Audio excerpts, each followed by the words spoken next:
Anda perlukan sanus lebih selesa, bersih and heavy duty? So, ini dia Nura Offshore Deluxe.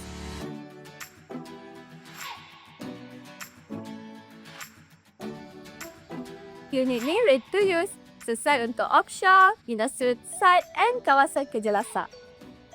Ikut kat dalam. Explore. Dalam ni lengkap dengan ceramic toilet dan ceramic sink. Nura Offshore Deluxe lengkap dengan ventilation system dan lampu, lebih selamat dan selesa.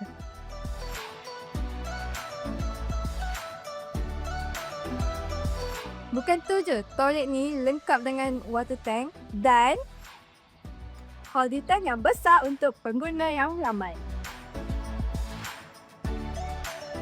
So, untuk tandas yang lengkap dan selesa, pilihlah Nura Offshore Deluxe.